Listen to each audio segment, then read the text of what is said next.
Gente Progresista, el programa de la diputada nacional del GEN, Margarita Stolbizer.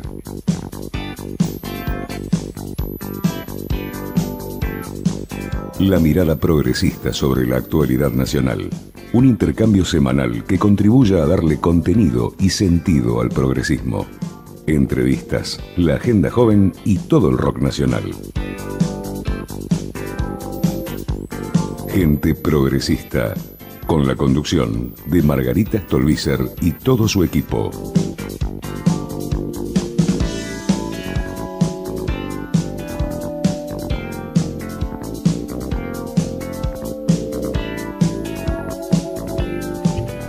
Bienvenidos a otra emisión de Gente Progresista, del programa de Margarita Stolbizer, aquí en Conexión Abierta, la radio de la Universidad Abierta Interamericana, esta segunda temporada.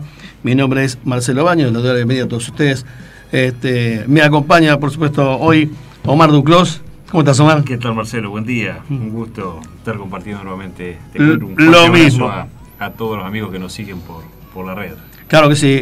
Por supuesto, bueno, Margarita Stolbizer se encuentra en Nueva York, en la Asamblea Especial por Drogas que está llevando a las Naciones Unidas, junto con la Canciller y una delegación grande que ha viajado en esas circunstancias. Así que hoy... Un encuentro, Marcelo, muy importante, no solo por el tema tan sensible y que tanta preocupación nos genera, sino que creo que después de mucho tiempo Argentina concurre con una delegación altamente representativa y plural. Sí, sobre todo eso, ¿no? Y creo que estamos avanzando en intentar delinear una política de Estado en un tema tan importante como es el manejo de drogas, el combate al narcotráfico. Me parece que hay una puerta abierta para que sigamos trabajando. Vamos a ver cuál es el pronunciamiento en Naciones Unidas, pero las distintas intervenciones que se han dado, tanto de Margarita como de la canciller Malcorra, han sido realmente aportes significativos y con una posición realmente sustentada en poner por encima de todo los derechos humanos, el derecho a la salud, entender el problema sanitario que estamos teniendo con las adicciones y por supuesto la cooperación internacional para poder avanzar en enfrentar el delito complejo, narcotráfico y todos los delitos conexos que generalmente van entrelazados cuando se da el crecimiento narcotráfico. Así que esperemos que este sea un punto de partida donde podamos trabajar todos juntos en un tema central, porque no debe ser una política de un gobierno, debe ser una política que logremos acordar y sostener en el tiempo y que sea una política eficaz. Sí, lo que pasa es que inclusive justamente en esta semana, con lo que fue la tragedia de Costa Salguero, donde algo así como la tormenta perfecta, ¿no es cierto? Por un lado, yo ya estoy absolutamente convencido que las drogas sintéticas y las metanfetaminas, etcétera, en el marco de una fiesta electrónica, la música no tiene nada que ver, no me la agarro con la música, pero sí que el negocio de esas fiestas es ya incorporado el tema de las pastillas y el tema del agua. Todo como negocio. No puede ser que en una fiesta electrónica para 10.000 personas, que es el número que andaban, aunque decían que era mucho más, cada 3 pasos se estaban ofreciendo alguna clase de pastilla, popper, etcétera, cualquiera de las drogas sintéticas, incluido cocaína y alguna otra cosa más que andaban dando vuelta en ese mismo lugar y adentro. Por el otro lado, el tema del agua, comercializada por la misma organización, no era un agua conocida, sino una agua que se llama Block, que no la conoce nadie, no se sabe qué cuerno tiene adentro ese agua, aparte de eso, que ni siquiera fue suficiente. Entonces, los controles, por ser generoso, laxos, adentro confiscan una bolsa llena de pastillas, se la dan a los prefectos que están afuera, y los prefectos la tienen y se la entregan recién a la Policía Federal el sábado a las 6 de la tarde. O sea, con lo cual hay un incumplimiento furibundo de los deberes de funcionario ante un delito flagrante. los controles del organismo de control de la ciudad. Por el otro lado, también hace mucho tiempo que se viene hablando del tema de Costa Salguero. Primero es un lugar emblemático, hemos estado nosotros ahí, hemos hecho encuentros nacionales del partido ahí, ¿recordás? Y ahora también que uno de los dueños de esa concesión es el marido de la vicepresidenta de la legislatura de la ciudad de Buenos Aires. Entonces todo eso es una tormenta perfecta para 5 muertes y los jóvenes que están ahora luchando por su vida. Hoy escuché que había una leve mejoría, pero por supuesto siguen con asistencia mecánica y en terapia intensiva. Entonces en ese marco local está todo lo demás, ¿no? Me parece que por eso también hace ruido. Vos describís muy bien, Marcelo, la situación que se generó allí en Costa Salguero. En primer lugar, nuestra profunda solidaridad con todos los familiares. Sin duda. Con los que están peleando por su vida y por los familiares de las víctimas ante esta situación tan dolorosa. Lo que vos describías se conocía. Claro. No es algo sorprendente, no fue un evento que ocurre circunstancialmente. Está naturalizado este tipo de prácticas en muchas de estas fiestas. Sí. Entonces, la pregunta es, ¿dónde estuvo el Estado? ¿Dónde debía estar y no estuvo el Estado? Exactamente. El Estado en sus distintos niveles, las áreas competentes que corresponde intervenir. Entonces, nuevamente, una tragedia con un Estado ausente, cómplice. En algunos casos. Sí. Entonces, vaya la reflexión. ¿Hasta cuándo tenemos que soportar víctimas evitables por este tipo de irresponsabilidad o de complicidad? Entonces, vemos que la justicia está interviniendo rápidamente. Ayer el juez Casanelo estuvo recorriendo el lugar.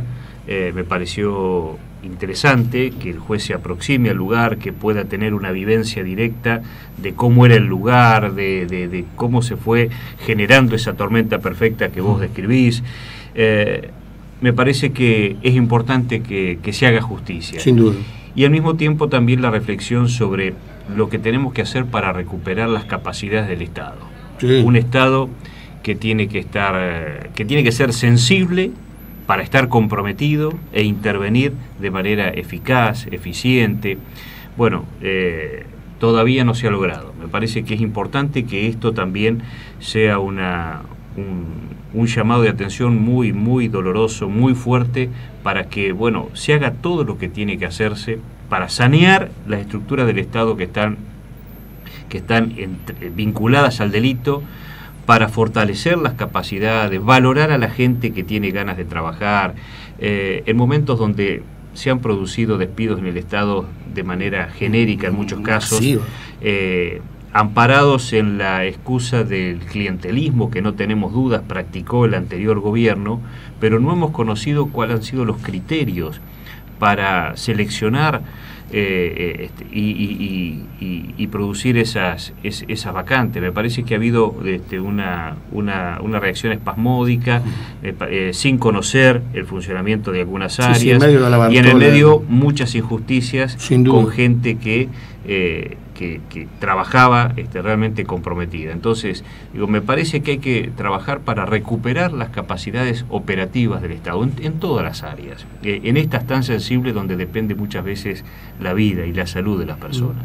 No sé que me había olvidado de agregar dos, no es anecdótico, pero suma a la visión total del hecho.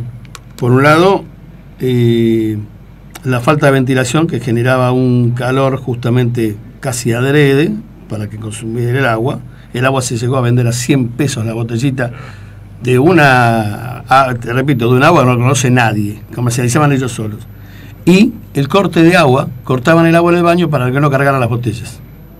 Terrible. Entonces, y esto se hace muchas veces, y esto a veces se hace en cualquier boliche. En cualquier boliche, totalmente. Entonces, en cualquier boliche. Esto se hace, y quienes van lo denuncian muchas veces públicamente, comentan. Bueno, ahí es donde el Estado tiene que estar, para evitar estas situaciones, para evitar estas distorsiones, para sancionar al comerciante irresponsable. Claro, pero ahora viene la reacción espasmódica. Se suspenden las fiestas electrónicas.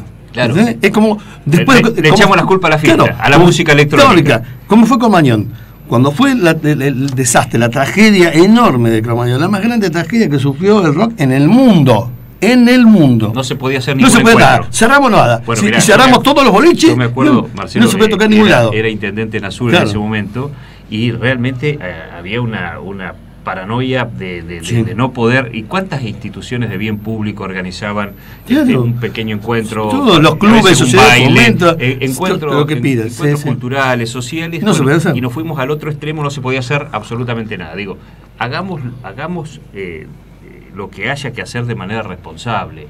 El Estado debe prevenir cuando se habilitan estos lugares, cuando se pide autorización para desarrollar alguna actividad, algún encuentro de este tipo, bueno, exigir que se reúnan las condiciones, fiscalizar después, inspeccionar después. Vos mandás 3 inspectores para revisar un lugar que eran 4.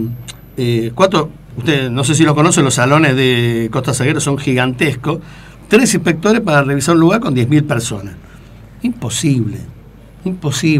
Además, no es que tienen que ir los inspectores a las 3 de la mañana. Tienen que poner 2, 3, 4 inspectores toda la noche ahí. Y se acabó la historieta. Págale hora extra, pues se justifica de los francos, lo que sea. Claro. Pero la fiscalización posterior, porque todos los papeles pueden estar absolutamente en orden. ¿Cuántas cosas conocemos que los papeles están en orden y es un desastre? Y una reflexión, además de esta responsabilidad central del Estado y del empresario irresponsable. Una reflexión también social, complementaria, a partir de algunos testimonios desgarradores que mostraron algunos concurrentes a la fiesta. La indiferencia mientras se descomponían algunos chicos. Sí, seguían bailando alrededor de ellos. Claro, ese también es un tema que nos debe hacer reflexionar. Eso hace ruido. Eso hace ruido, sí. Hace ruido humanista.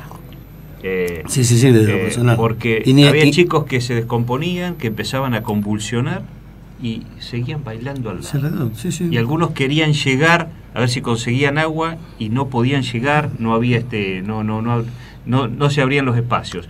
Bueno, y además te pega como, tanto a vos como a mí, nos pega como padre de jóvenes, o sea, tanto tus hijos como los míos, jóvenes que van a bailar, etcétera, que te sacude. Esto es una apelación a la sensibilidad del Estado, en primer lugar, de los empresarios que deben actuar con responsabilidad y a la sensibilidad de todos, de cómo actuamos cuando se produce este tipo de situaciones, ¿no? Que también se vincula a veces con la tolerancia que hemos tenido como sociedad también ante otros flagelos que tenemos como la corrupción, que lo vamos seguramente a desarrollar más adelante. Sí, claro que sí. Vamos a bajar un decibel porque estamos así como muy profundo.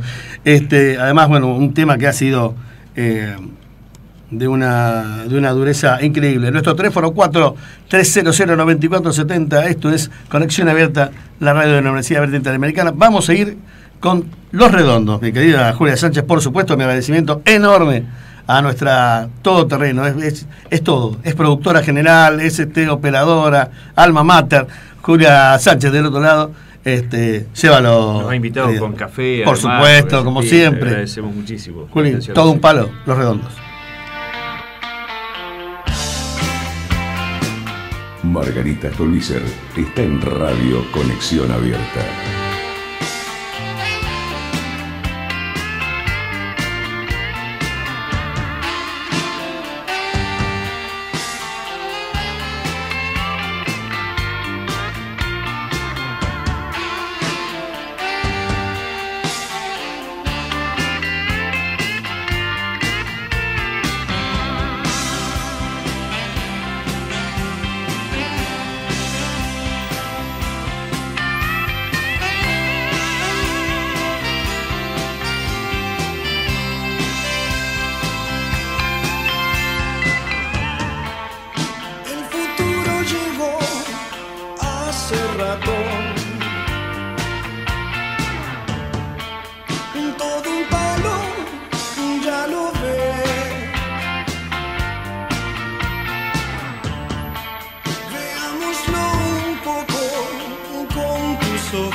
El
Gente Progresista.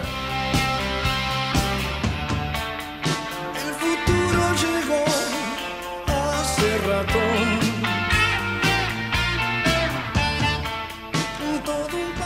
Seguimos aquí en Gente Progresista, segunda temporada. Escuchábamos a Los Redondos haciendo todo un palo. Y tenemos una comunicación telefónica. Estamos en comunicación con Silvina Martínez, la doctora Silvina Martínez, gran profesional, gran amiga también. Silvina, ¿estás ahí?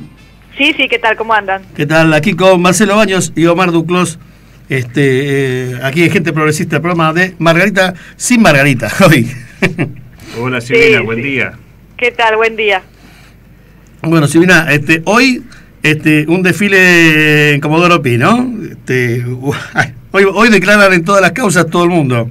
Sí, gran desfile. Bueno, tiene que ver un poco con el cambio que se está experimentando en Comodoro Pi en algunas causas y que comienzan a desfilar los funcionarios kirchneristas que tanto hemos denunciado, ¿no? Con la diputada Stolbizer, con Margarita.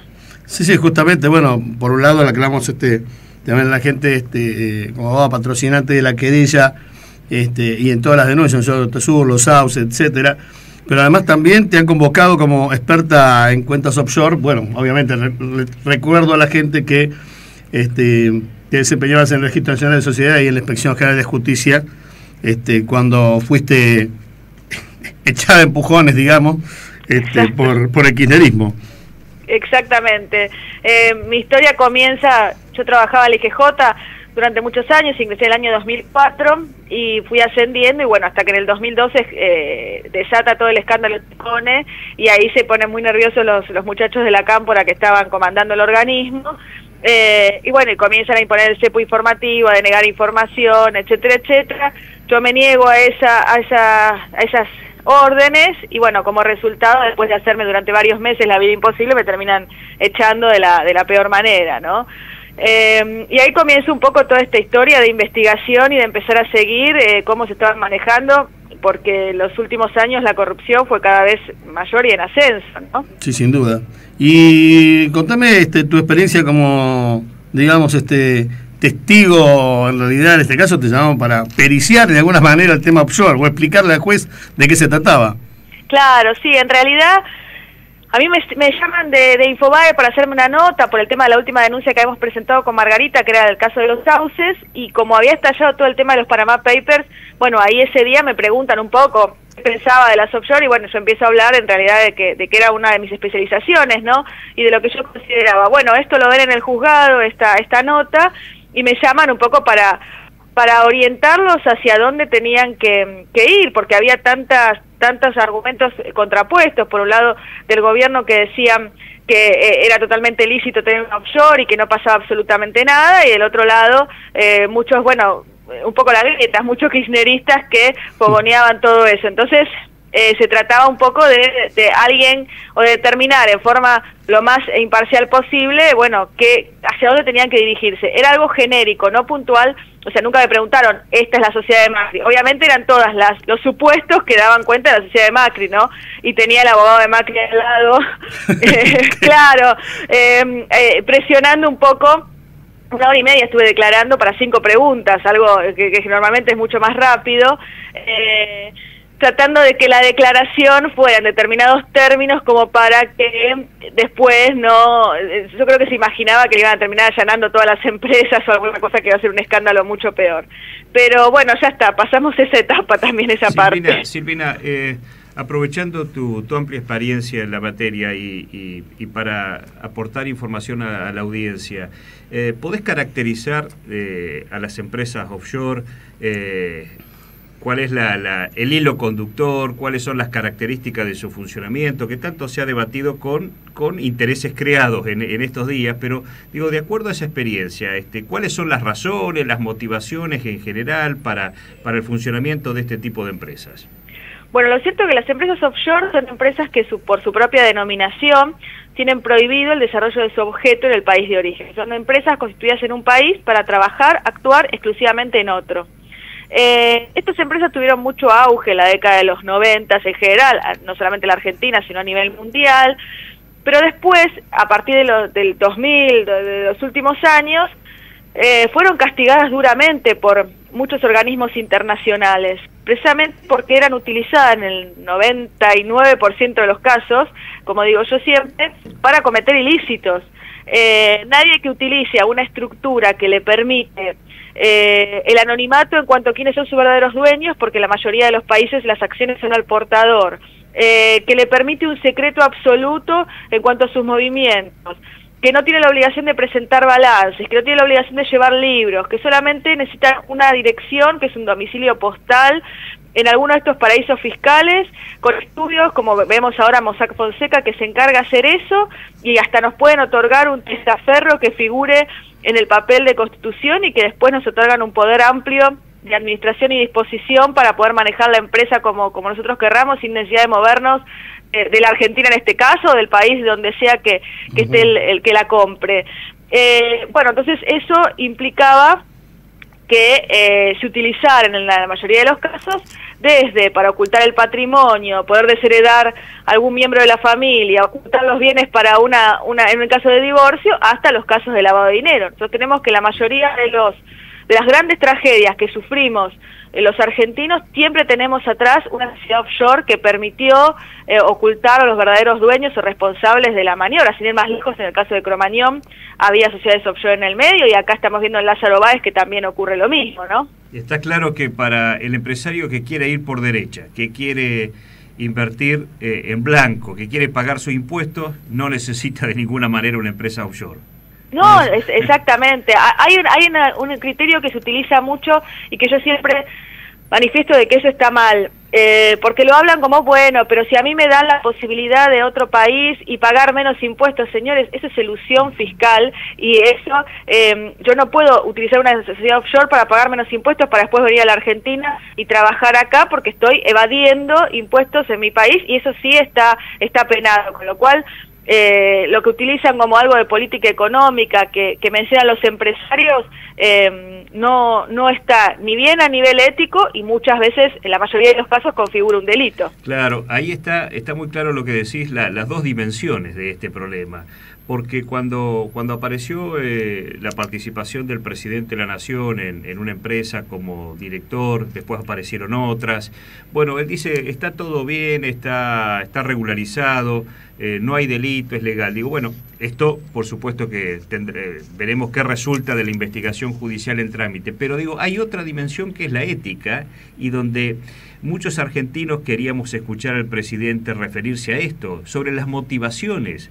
¿Por qué si su empresa familiar iba a invertir en Brasil, hacía falta ir a Bahamas o a Panamá para crear una empresa offshore? Me parece que está la dimensión ética también en el medio, y bueno, está muy bueno que en este tiempo a nivel internacional se esté conociendo esta información y se esté produciendo un debate también que esperemos pueda terminar en un saneamiento de este sistema basado en el secretismo y en el amparo de todas estas operaciones irregulares.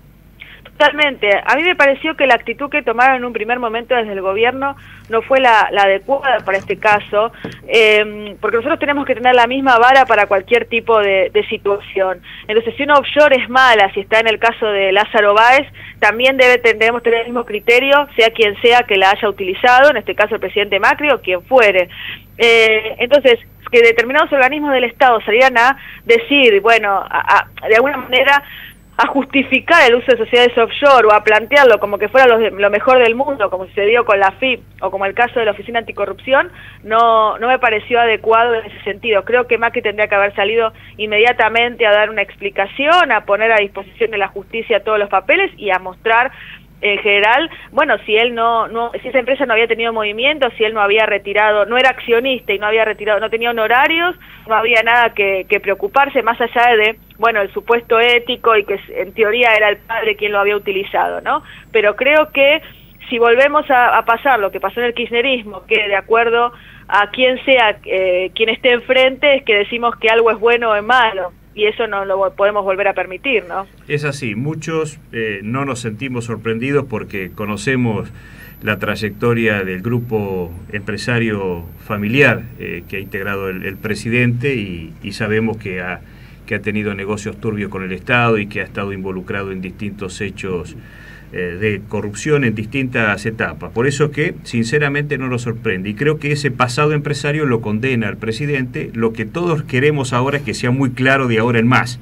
Ahora, como funcionario público, como presidente de la Nación, que esté siempre dispuesto a dar la explicación, y por supuesto que no se desvíe del camino. Creo que ha sido un aspecto positivo, y seguramente la resultante de estos hechos que estamos analizando, el anuncio de la conformación del fideicomiso ciego, que esperemos se pueda concretar de manera auténtica para que realmente durante su mandato sus bienes estén administrados por un agente fiduciario alejado de cualquier interés. Pero pará, convengamos que lo del fideicomiso ciego surge a partir de del tema de que haya salido el offshore. Seguro. No fue motu propio. Margarita lo viene planteando sí, hace tiempo, sí, tiene un proyecto de ley hace hace algunos años, sí. presentado y representado. Bueno, ahora creo que él se vio forzado totalmente a decir, pongo mis bienes al manejo, pero esperemos que estén todos los bienes ahí, que realmente claro, que no haya bienes que no aparezcan. Tenga todo el resguardo de un verdadero fideicomiso ciego.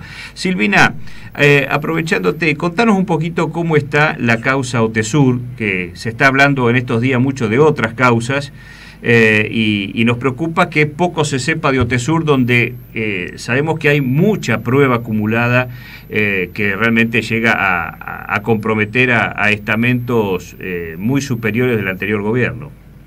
Sí, yo lo que digo es que nosotros estamos viendo la primera parte de la película hoy con la ruta del dinero K, lo que vimos en los videos y la declaración de Fariña que se dio a conocer anoche, y la segunda parte de esta película es la causa Otesur. Necesariamente nosotros consideramos que un procesamiento como tenemos ahora de Báez y todo lo que se da a conocer de cómo operó durante todos estos años con el aval, o sea, utilizando la plata de la obra pública claramente destinada parte a no hacer las obras, sino en un retorno que volvía a la familia Kirchner, es lo que nosotros venimos denunciando en Otesur y que está claramente probado, pero que esas pruebas están durmiendo en un cuarto de prefectura desde hace casi un año, y que, bueno, tenemos hace casi un año que la causa está en un limbo. Desde febrero se declaró incompetente el juez Rafecas, sí. Y hoy no tiene juez la causa. Hoy, desde febrero, que la causa está totalmente parada, ni sin juez, sin nadie que la investigue. En teoría, la semana que viene se va a determinar, la Cámara tiene que determinar si la causa la investiga Ercolini o si vuelve a estar bajo el mando de Rafecas. Pero bueno, necesariamente, si bien hoy no están unificadas y no pedimos una unificación, necesariamente en algún momento son dos etapas, dos partes de una misma película, y que es la conclusión de lo que estamos viendo, ¿no? La causa Otesur. Claro, el retorno, como vos bien señalás, de la obra pública y la lavandería. Claro, o sea, lo que nosotros vemos... Era lo que se hacía con Otesur. Claro, lo que nosotros vemos...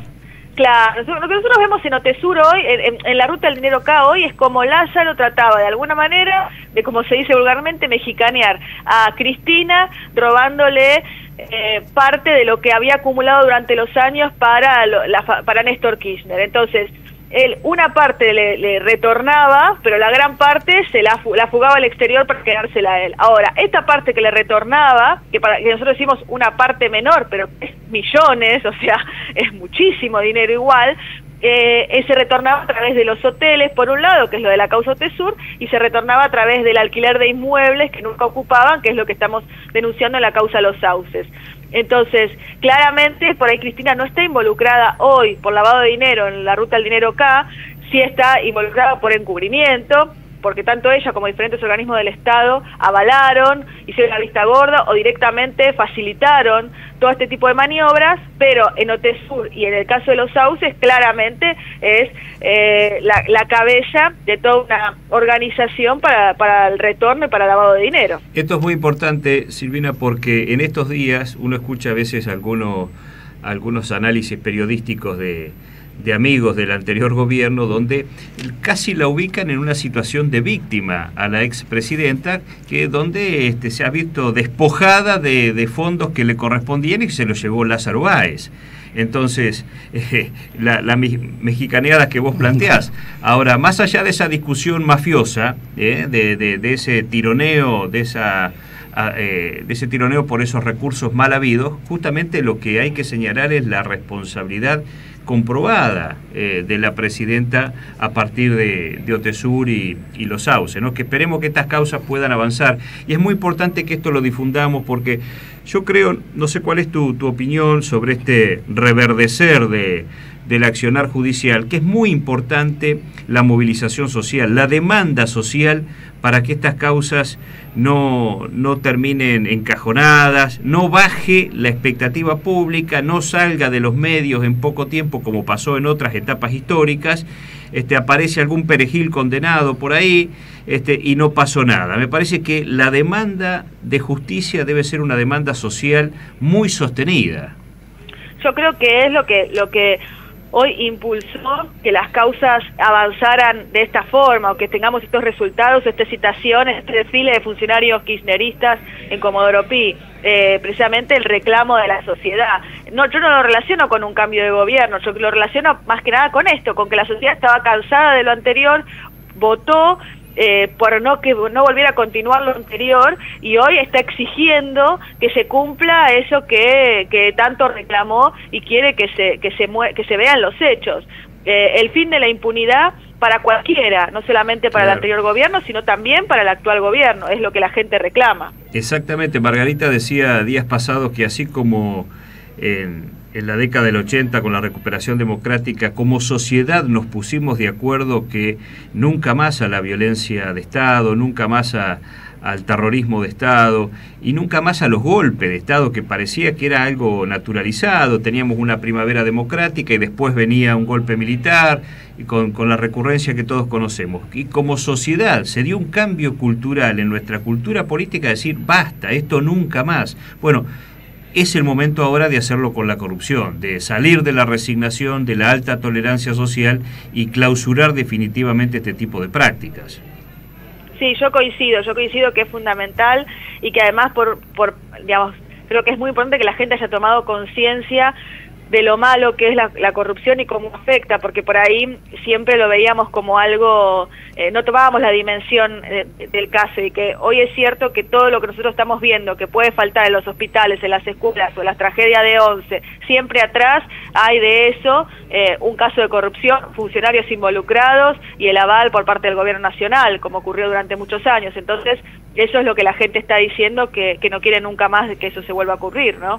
Efectivamente, te agradecemos mucho con Marcelo Silvina por esta participación y te felicitamos por tu compromiso, tu valentía, trabajando junto con Margarita en estas causas tan sensibles, tan importantes y Dios quiera puedan alumbrar en una verdadera justicia. Así que muchas gracias, un fuerte abrazo. Gracias a ustedes, hablamos, hasta luego. Besos, Silvina, chao, gracias. Fue Silvina Martínez, abogada, patrocinante de la querella y de las denuncias de Otesur, Los Sauces, también en la ruta del dinero acá, ustedes la escucharon. La verdad que muy abarcativo y además explicando también el tema de las Panama Papers. Y de manera muy, muy clara. Silvina tiene mucho conocimiento, mucha experiencia y lo comunica. Pero lo comunica bien, lo explica bien. Sí. Vos sabés que iba, mientras se estaba hablando, pensaba, Mossack Fonseca y sus Panama Papers son 11 millones y medio de documentos. Es un solo estudio de Panamá, que tiene 11 millones y medio de documentos para revisar. Hay 18 estudios en Panamá que hacen esto. Así que imagínate de las que conocemos, las que no conocemos. Exactamente. La enorme cantidad de opciones.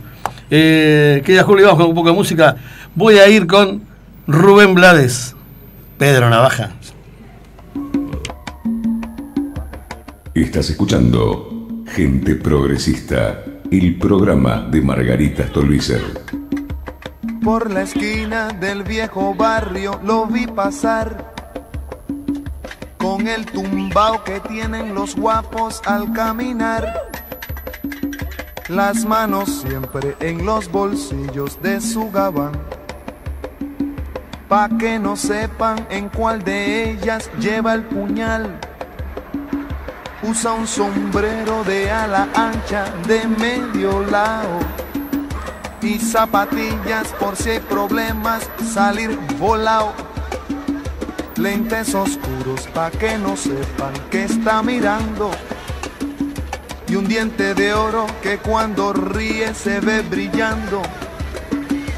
Como a 3 cuadras de aquella esquina una mujer va recorriendo la acera entera por 5ª vez, y en un zaguán entra y se da un trago para olvidar que el día está flojo y no hay clientes para trabajar. Un carro pasa muy despacito por la avenida, no tiene marcas pero todos saben que es policía. Pedro Navaja, las manos siempre dentro del gabán, mira y sonríe y el diente de oro vuelve a brillar. Mientras camina pasa la vista de esquina a esquina, no se ve un alma, está desierta toda la avenida. Cuando de pronto esa mujer sale del zaguán y Pedro Navaja aprieta un puño dentro del gabán. Mira pa' un lado, mira pa' el otro y no ve a nadie. Y a la carrera, pero sin ruido, cruza la calle. Y mientras tanto en la otra acera va esa mujer refunfuñando, pues no hizo pesos con qué comer. Mientras camina del viejo abrigo saca un revólver. Esa mujer iba a guardarlo en su cartera pa' que no estorbe. Un 38 Smith & Wesson del especial que carga encima pa' que la libre de todo mal. Gente progresista. Pedro Navaja, puñal en mano, le fue pa' encima. El diente de oro iba alumbrando toda la avenida. Quiso fácil mientras reía, el puñal le hundía sin compasión.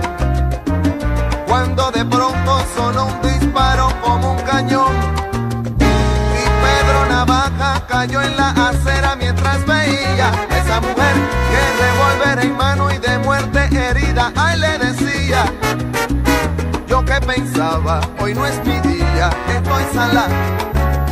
Pero Pedro Navaja, tú estás peor, no estás en nada. Y créanme gente que aunque hubo ruido nadie salió. No hubo curiosos, no hubo preguntas, nadie lloró. Solo un borracho con los 2 muertos se tropezó. Cogió el revólver, el puñal, los pesos y se marchó. Y tropezando se fue cantando desafinado el coro que aquí les traje y da el mensaje de mi canción. La vida te da sorpresas, sorpresas te da la vida, ay Dios.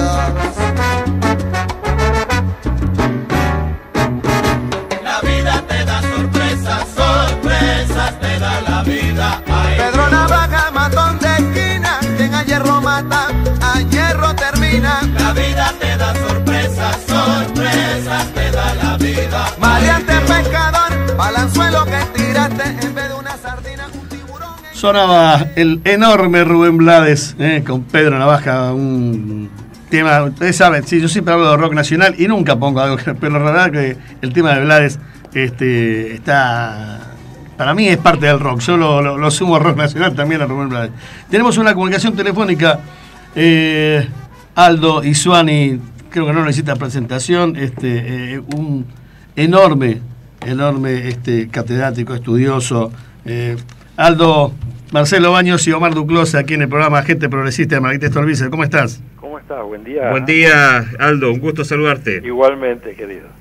Bueno, Aldo, estamos viendo el tema de la cuestión social a partir de todo lo que ha venido sucediendo, no solamente lo que venía del anterior gobierno, sino lo que han sucedido en estos últimos 100 días más o menos del gobierno del presidente Macri. Y ya empezó a crujir el tejido social. Y sí, era demasiado ingenuo pensar de que arreglar los desajustes de toda la última etapa del gobierno kirchnerista iba a ser sin ruido y sin dolor. Esto era realmente muy ingenuo y se está viendo que esto trae costo. Y me da la impresión que estas medidas que últimamente se han tomado van en la dirección correcta, en el sentido de que si hay algo rápido para dar una ayuda de emergencia, son al menos 2 de las 3 medidas que se enunciaron. El primero es la expansión de la AOH, Sí. y el aumento en las jubilaciones. ¿Por qué? Porque realmente esto significa ingreso inmediato para el hogar. Lo mismo sería con la devolución del IVA. Lo que pasa es que la devolución del IVA ahí hay un problema, porque no todos los comercios tienen postnet, y como eso es con tarjeta, la devolución se puede demorar, etcétera, entonces puede tardar tiempo en implementarse. Pero las otras 2 son más o menos rápidas, y especialmente también el tema de las jubilaciones es relevante porque las personas de menores ingresos mayores viven con sus hijos en mayor proporción que los mayores de mayores recursos, con lo cual un ingreso para ellos es también un ingreso para el hogar donde viven, lo cual a mí me parece correcto. Ahora, me da la impresión que podría haber sido un poco más generoso. Por ejemplo, al exiguo aumento de los 500 pesos de este mes, dar otro... Perdón, Aldo, que es por única vez, es en carácter... Sí, por eso debería al menos, creo yo... Quedar incorporado. Pero por lo menos haber hecho un puente con otro mes más hasta que en el tercer mes los jubilados cobren el aguinaldo, con lo cual... Durante 3 meses, estos 3 meses que van a ser 3 meses al menos complicados, hay un refuerzo monetario para los jubilados. Porque recordemos, Aldo, que la jubilación mínima está en 4.960 pesos. Por eso. Aproximadamente, y ahí tenemos más o menos un 50%, por lo menos. Yo creo que más, creo que están un cerca poco más, del 50%. cerca de 3 millones. Es cierto que hay jubilados. mucha gente con la mínima que tiene doble por la moratoria. Hay pensionados y jubilados con la mínima que tienen ambos beneficios, y hay cerca de 400.000 personas que tienen doble beneficio. Pero no obstante, estamos hablando de cifra con la cual no es para invertir en siderurgia precisamente, ¿no? Estamos hablando de cifras muy elementales, con lo cual digo, ahí podría haber un poco más de generosidad. Pero este es el problema de corto plazo. Está el tema más de largo plazo con los sistemas sociales, porque la verdad es que donde uno va mira inequidad, es decir, si uno mira el sistema de salud, claramente está totalmente fragmentado de acuerdo a la escala social en la Argentina, donde los que tienen más recursos van al sector privado o tienen seguros privados, los trabajadores formales las obras sociales, y los más pobres tienen solamente el hospital público. Se gasta mucho y mal allí, ¿no es cierto? Claro, y empieza también a reproducirse en el campo educativo, donde también la educación pública va quedando una educación para los pobres. Recientemente hay una privatización de facto en la cual sectores medios y medios bajos comienzan a enviar a sus hijos a escuelas privadas subsidiadas, y obviamente los sectores de mayores ingresos envían a sus hijos a los colegios más caros. Entonces, estas son digamos, sistemas muy difíciles de torcer, exigen mucho esfuerzo, un esfuerzo titánico para empujarlos a una situación de mayor equidad, y aquí tiene que haber una muy fuerte vocación política de ir en esta dirección, porque además no depende del gobierno nacional solamente, pero los sistemas provinciales son los sistemas de salud y educación, con lo cual supone, digamos, un trabajo conjunto de una articulación federal compleja con las provincias, sino lo cual es imposible empezar a brindar un sistema de salud y educación de mejor nivel. Ahora, hay algunas cosas que se podrían hacer con bastante facilidad, y una es unificar el sistema de asignaciones familiares, es decir, claro. No tiene ningún sentido que los sectores formales tienen una asignación familiar que no contemplan un número máximo de hijos, y además tiene un subsidio por escolaridad, mientras que la OH no solamente no tiene el subsidio por escolaridad, sino que además le exigen condiciones que no le exigen a los otros, con la idea de que los más pobres no se preocupan demasiado por la salud y por la educación de los hijos, lo cual es un prurito clasista que no tiene ningún asidero en ninguna investigación que yo conozca. Y esto es una decisión política, no es tan complejo hacer eso. Si dar, por lo menos en algunas áreas donde es más fácil, la idea de que estamos queriendo aparchar hacia un sistema más igualitario sería avanzar, sociales, Aldo, ¿no? en lo que se ha denominado ingreso garantizado a la niñez. Claro, digamos, universal, que el verdaderamente universal, ¿no? No es si el papá es trabajador formal o no lo es, el tema es que el derecho el niño, el derecho de todo niño por ser argentino tiene derecho a tener, claro, como se llama, un beneficio. Y te diría más, incluso yo aceptaría que se excluyera de esto a sectores de ingresos muy elevados, porque en realidad la idea de la asignación familiar es cubrir aquellas necesidades básicas mínimas para los chicos, que eso tiene que estar cubierto.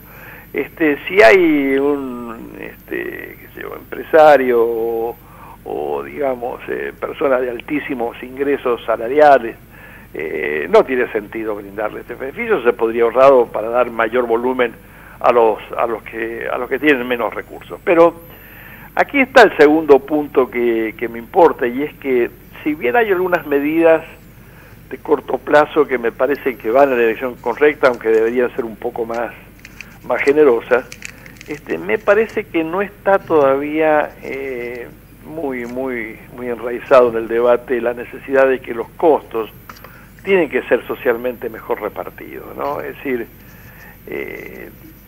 está bien dar una ayuda a los más pobres, pero también hay que dar imagen de que los que están más arriba tienen que dar algún tipo de contribución. A mí me parece que algunas cuestiones, y lo digo como ejemplo, no estoy seguro que deban ser esto, pero digo, ¿por qué por una forma de emergencia, por este año, no se crea o no se eleva la alícuota del impuesto a los bienes personales de 0,75 a 10% para aquellos que tienen declarado más de 1 millón de pesos, como se llama, de patrimonio, un gravamen, obviamente, alguna de las operaciones financieras? Digamos, dar la sensación, dar la imagen de que realmente lo que se quiere es que los costos se compartan.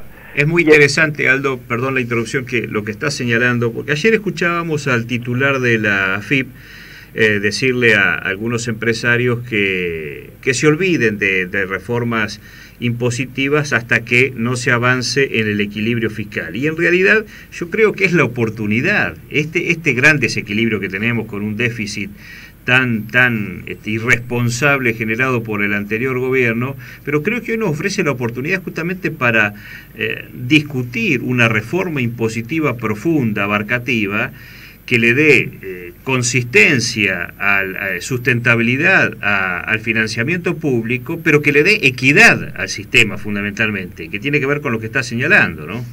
Sí, digo, algunas medidas que yo incluso las pienso como medidas coyunturales, digamos, es decir, donde en una situación de emergencia o de situación realmente conflictiva y problemática social, todos los sectores hacen un esfuerzo para resolver el tema y no solamente se traslada a la inflación, que nosotros sabemos que es el impuesto que pagan en mayor medida los que están en peor situación económica. Entonces, aquí me parece que así como ha habido reflejo para colocar algunos pesitos en el bolsillo de la gente que más lo precisa, está faltando reflejo como para distribuir mejor y dar la sensación de que la carga es más pareja. Y esto en Argentina es importante, porque Argentina no es un país fácil de gobernar, la población argentina no es una población mansa, no le gusta la exhibición de la desigualdad, y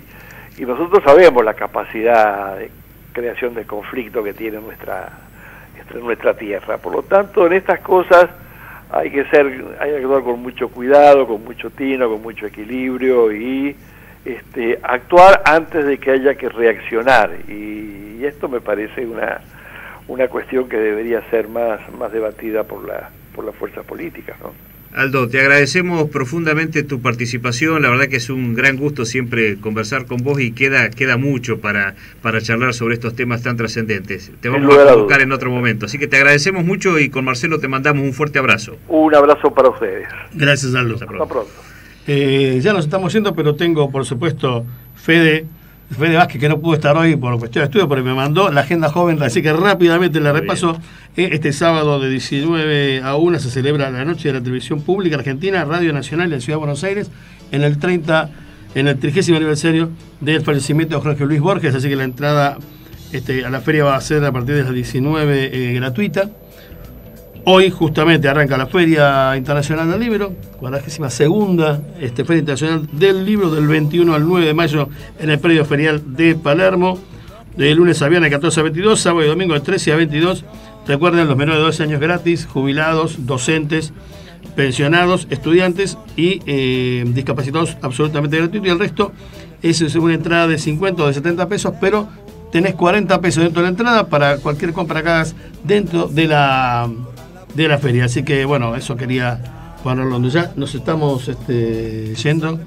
Ya está Gisela, así que ya seguimos. Ya nos vamos, hemos hablado sobre temas realmente muy interesantes. Recién pensaba, mientras lo escuchaba Aldo con su reflexión profunda, realmente hay una situación social preocupante que demanda de decisiones políticas urgentes. Yo creo que se han tomado decisiones, yo comparto que estas medidas que anunció el presidente días pasados son positivas, pero claramente insuficientes. A mí me preocupa mucho especialmente la situación de los jubilados, donde tenemos una canasta básica que está en los 11.000 pesos aproximadamente, y tenemos una jubilación mínima que no llega a los 5.000. Creo que ahí hace falta, incluso en la actualización del 15% que se dio a partir de marzo, de acuerdo a la ley de movilidad, quedó totalmente rezagada. Creo que hace falta un aumento de emergencia para que realmente no tengamos cada vez más abuelos que caigan en la línea de pobreza. Tenemos un crecimiento, de acuerdo al informe de la UCA, de la Universidad Católica, de la pobreza del 29, que estaba en diciembre pasado al 32 y pico por ciento, 32,6,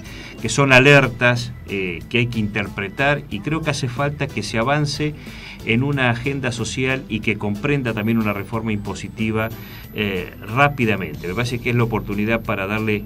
Todos sabemos, creo que hay una alta comprensión, como decía Aldo, que hay un esfuerzo que hacer para superar la difícil situación. Ahora, ese esfuerzo tiene que estar muy bien distribuido y no debe dejar desprotegido a quienes más necesitan de la solidaridad del Estado. Hubo otros temas con la colocación de deudas, pero da para otro, para otro programa. Ya nos estamos yendo. Ya Julia está apurando. Gracias a quienes nos han estado acompañando. Por supuesto. Y es un placer como siempre. Bueno, muchas gracias, Omar. Esto ha sido Gente Progresista. Nos vamos, Juli, llévalo. Gracias. Hasta el jueves.